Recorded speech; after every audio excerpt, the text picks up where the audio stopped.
Welcome to SVG-TV News for Tuesday, July 19th, 2016. I'm Lafern Fraser with the details. The Ministry of Health, Wellness and the Environment hosted a press briefing earlier today to update Vincentians on the public health situation with respect to mosquito-borne diseases. The briefing focused primarily on the National Zika Response Plan, the emerging public health threat presented by yellow fever, among other relevant developments. Minister of Health, Wellness and the Environment Luke Brown highlighted that the ministry would revise strategic Zika responses in order to find new ways of combating mosquito-borne diseases. And guiding framework. And just to say that in the foreword to that publication, the Director General of the World Health Organization says that it emphasized that it placed great focus on preventing and managing medical complications caused by Zika virus infection and expanding health systems capacities for that purpose. Therefore, we could take these words as points of departure, so to speak, that will guide what we do in St. Vincent in respect of managing Zika and managing mosquito-borne diseases more broadly. Brown also congratulated the officers at the ministry who aided with the recuperation of patients. And related to the point about the capacity building of our healthcare system, we were able to procure through the instrumentality of the officers of the Ministry of Health and the hard work of those who are directly involved in clinical care. We were able to procure the necessary medication, the immunoglobulin, and to administer that treatment to the patient who, as I have been advised as of yesterday afternoon, was able to leave the intensive care unit and was on normal ward. So we are happy, and I think that that may have been a test to our capacity, and it is a delight for me to indicate that it seems as if we have passed that test. He then went on to provide the general public with necessary information about yellow fever. Actually, we are prepared for any eventuality, and we've made some announcements in relation to how we would proceed in relation to yellow fever. Now, on that note, it is worth pointing out that we have available for the public now one difference, and one, I suppose, useful difference between Zika and yellow fever is that in the case of yellow fever you have a vaccine, and we have as of late been issuing, or we have made the vaccination for yellow fever available at the Milton Cato Memorial Hospital and the clinic, the Kingston Clinic, and we hope to also expand coverage, or decentralize if you will, the provision of that vaccine so that we take some pressure off the central location. According to Deputy Prime Minister Sir Louis Straker in his address at the signing of a visa waiver agreement between the Republic of Ecuador and SVG, nationals of both nations can now travel between both countries with no visa requirements. Noting that although both countries have been allies for over 27 years, Sir Louis pointed out that it was through the ties of the Bolivarian Alliance for the Peoples of Our Americas, or ALBA, grouping that both nations have now begun to enjoy their alliance. He outlined that the signing of the agreement signals the creating of economical benefits for both countries, especially in the area of tourism. I think we ought to teach Donald Trump and others who are talking about dividing countries, neighboring countries, a lesson as to how we can dwell together in unity in this region. With the coming on stream of the international airport at Argyle, we are dwelling in the same hemisphere, and we are hoping that Ecuadorians can come here without a visa and can enjoy the hospitality and the warmth of our people here in St. Vincent. And we can do the same thing, despite the language barrier. We can do the same thing when we go to Ecuador. The Deputy Prime Minister went on to express gratitude on behalf of the government and people of SVG to the Republic of Ecuador for their involvement in this nation's development, and promised this nation's continued solidarity to the Republic. So that we can provide you with help you to select an honorary council, which you have been seeking for some time here in St. Vincent. And we have been trying to get an honorary council in Ecuador. We have to work together to see how we can bring to fruition these initiatives. We trust that as we sign this agreement, it would go forth throughout the length and breadth of St. Vincent that we have a friend in Ecuador. You have demonstrated that already with your Army Corps of Engineers that have come here to build the bridges for us. You have built the physical bridges. We have the diplomatic bridges, and we hope that we can have the bridges person to person. The Republic of Ecuador's ambassador to SVG, His Excellency Galo Yepes Holguin, noted that his government seeks to establish a common path with its allies and thereby foster greater diplomatic ties. He further expressed his hopes for an even stronger relationship between both nations. So we're very happy about these cooperations. We are not talking in the air. We are talking about facts. And that's what I like to tell today, that the relation is really improving. And the signature we're going to do today of this international agreement is very good, because we are going to establish an act to give facilities for people to move. And that is going to improve also tourism and also business. Calls have been made for proper record keeping as well as the reduction of incidences of injury arising out of negligence as the employers, business owners, and various stakeholders attended an occupational health and safety seminar at the NIS conference room today. The seminar, which was facilitated by the Chamber of Industry and Commerce, sought to outline the possible implications of the draft Occupational Health and Safety Bill. Speaking at the seminar, Deputy Executive Director of the National Insurance Services, Minerva Glasgow, stated that her organization viewed the seminar as part of their social responsibility in providing visible leadership. Glasgow pointed out that currently employees receive injury benefits from the 1997 National Insurance Injury Benefits Subsidiary Regulation, which requires the mandatory participation of employers. However, the smooth operation of the regulation is sometimes hampered by improper documentation by employers. Very often, we cannot get the injury report from the employers, and this impedes the timely processing of the benefit. I am appealing to the employers who are here to institute corrective measures to deal with this challenge, not only to satisfy your statutory obligation to the NIS, but also the conscientious employer. When you keep good records, it helps you to assess the economic consequences and the common type of accidents at your workplace. It makes you better poised to identify high-risk occupations and processes, and affords you an opportunity to devise better accident prevention strategies for future minimization or elimination of work accidents. Those are some of the benefits to you as the employer. Glasgow also called on employers to provide safety equipment and on employees to utilize the equipment provided in addition to following safe work procedures. Too many employers fail to provide safety gear and equipment for their workers. And in some cases, employees fail to utilize the gears when they are provided. Currently, we do not deny injury claims, even if we are cognizant that many of them are as a direct result of carelessness on the part of either the employer or the employee. But it is important for me to emphasize that both the employee and the employer are equal stakeholders in the effort to maintain a high standard of health and safety in the workplace. As an employer, you have a responsibility to provide a safe and healthy workplace for all employees.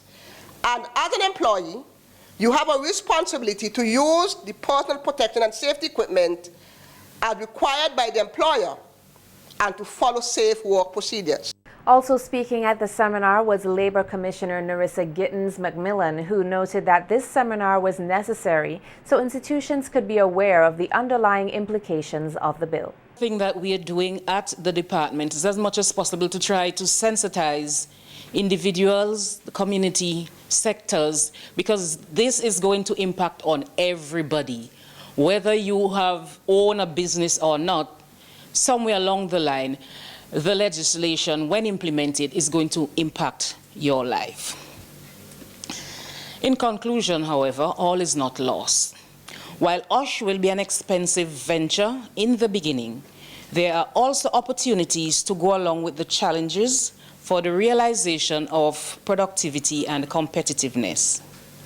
There are clear roles for the government, business, and social partners in terms of policy, laws, regulation, collaboration, and coordination. St. Vincent and the Grenadines was one of the first countries in the Western Hemisphere to start a dynamic movement toward environmental protection. With this in mind, there is a need for Vincentians to become more environmentally conscious and more aware of their actions. That's the advice from Senior Forestry Supervisor Cornelius Richards while on the Hits Talk radio program last Sunday, July 17th, which drew attention to Vincentian environmental issues, especially during the rainy season. Highlighting that the issue of environmental conservation is nothing new, Richards stressed that if there is no sense of wanting to secure and protect the environment by Vincentians, this nation will continue to suffer at the hands of heavy rains, flooding, and other natural disasters. Proclamation that all lands above 1,000-foot contour should remain under forest, and that was for the same reason, to protect development that was taking place downstream. And someone had the vision to know if we do not protect those areas, as development progresses over the decades, you're going to have problems. In 1987, we passed our Wildlife Protection Act. In 1992, we passed our Forest Resource Conservation Act. And these acts go hand in hand to protect our biodiversity. And we've seen several acts over the last 30 years, whether from the fisheries, national parks, we've seen all these acts come up. I, as an advocate of environmental conservation, have been preaching through public education since 1986 the whole message of environmental conservation. Why isn't this message sticking? I don't understand. Why, after 30 years of letting people know the importance of protecting your watersheds for your own health and safety, the production of clean drinking water, the importance of managing our rivers and streams to avoid what happened in 2011 and 2013, the protection of rivers to protect our agriculture, our beaches, our communities. Why aren't people taking the responsibility to address and to become part of this management process? I think is the bigger question. Independent consultant on environmental issues Dr. Reynold Murray pointed out that the issue of lawlessness has played a major role in creating and promoting environmental issues. And they cut trees. They don't have any need for them. You watch all that timber, wasted timber, I call it, because that wood could be so used. They cut them, leave them. Sometimes they push them over into the streams. Nobody bothers. We buy a lot of old cars. We use them, we cut off what parts we want, and we leave the rest hanging on the edge of a stream. And when the rain comes, they go over, or somebody, for malicious reasons, or just think that it's better to clean them out, they push them over into the stream. I began to wonder, if people really believe the purpose of drains and gullies and streams is through their waste, then that's what they will do. And then something is therefore wrong with the kind of information we get out, or the fact that we're not getting it out, or something is wrong that day. Murray also mentioned the need for a deeper involvement of authorities in ensuring that culprits are penalized for their actions. The agricultural systems, we allow people to cut and clear willy-nilly, and nobody seems to stop them. I know my good friend from the forestry, they have some authorities and they will try to go in at time to deal with people, but they only have a half a dozen people going into the hill. There is no control over a lot of the things that happen. There is no enforcement of regulations that are in place. And so very often we suffer from these things because somebody up the road didn't do what they should have done. The 9-year-old Home for Suffering and Abused Girls here in St. Vincent, named Our Lady of Guadalupe, has received a special gift from Digicel. After having reached out to the company for assistance, Digicel undertook renovations to the home amounting to 85,000 EC dollars. Our Lady of Guadalupe functions as a safe haven for teenage girls who live in very harsh conditions, and Digicel, having agreed to help, undertook to make the environment a better experience for the girls. Digicel's country manager, John Gidhari, shared the areas that they worked on and stated that the company wanted to focus on both physical and internal enhancements. We visited the home, we did quite a few things. We met the board on countless occasions, but more importantly, we wanted to address a few things. We want to address safety. We wanted to address food safety as well, the safety of the girls, the dormitory. We looked at the plumbing issues that we had. We looked at a number of areas around electrical, and we looked at the general surroundings of the home. And generally, the experience the girls had when they actually come to the home or when they leave here. We listened to the house mothers, I think there are quite a few of them, and we worked very closely with them. One of the main areas that we actually looked at was sustainability of the home. That was an area where we were very concerned. So we challenged the board of the home to make sure that we delivered not just a facility that's enhanced or refurbished, but rather we looked at how they can afford to take care of the girls moving forward. Minister of National Mobilization Frederick Stevenson, speaking on behalf of Prime Minister Gonsalves, shared that he sees the Guadalupe Home for Girls as a huge success as it has positively impacted the girls' lives. He acknowledged the Ministry of Social Development and the Catholic Church for their helping hands. Ministry of Social Development, the Gender Affairs Division, more importantly, that is the department that works very closely with the Guadalupe Home for Girls. And we have to thank the Catholic Church for the tremendous work that they're doing in this particular area. And I can attest to the fact that this home has been providing for the young ladies who are here a wonderful opportunity for them to improve themselves and to make themselves better as we work with them so that they can go on to make meaningful contributions as citizens of St. Vincent and the Grenadines, making them better than when they came in. Also speaking at the opening ceremony was the representative of the area where the home is located in the Mariquar constituency, Jimmy Prince, who congratulated Digicel and thanked Our Lady of Guadalupe Home for taking up the initiative. I do not think that this is the first intervention by Digicel in Mariquar. Certainly shouldn't be the last. You have done tremendous work. We thank you for it. The constituency of Mariquar has been at the forefront over the years of dealing with issues like this. We are the cradle, we like to think, of young people, challenged people. We have about we had four primary schools in the area, 3 secondary schools, and now we host to the Guadalupe Home. And we are very proud of that. And anybody who is going to help us to enhance that particular position, we're very grateful to you. Children across SVG will again be given the opportunity to learn to play various musical instruments during the Royal St. Vincent and the Grenadines Police Band's summer program. The program was started in 2008 to provide children across SVG with meaningful activities during the summer holiday. Commissioner of Police Michael Charles, during this year's launch, noted that the combined programs of the Police Band Summer Program, the Coast Guard Camp, and the Police Youth Club offer meaningful opportunities for the largest number of youth within the state. The commissioner also thanked the parents for allowing their children to participate. It's given me great pleasure to be here this morning to declare this summer program open. It's the 8th, as you heard from Inspector Nanton, the 8th Police Band Summer Program. And Inspector Nanton also stated that along with this summer program, we have the Coast Guard program and the Police Youth Club. And by and large, this is the biggest gathering for youths combined. We urge the participants to be alert, pay attention to the instructors, because as Inspector Hall stated, they are experienced and we are here to learn. I must say thanks to the parents for allowing the students to participate in our police program, and I wish you all the best. Thank you very much. Also giving remarks was the band master, Inspector Daniel Hall, who encouraged the children to be attentive and listed the various instruments that the children will be given the opportunity to play. For this summer program, and we have trained over 400 participants.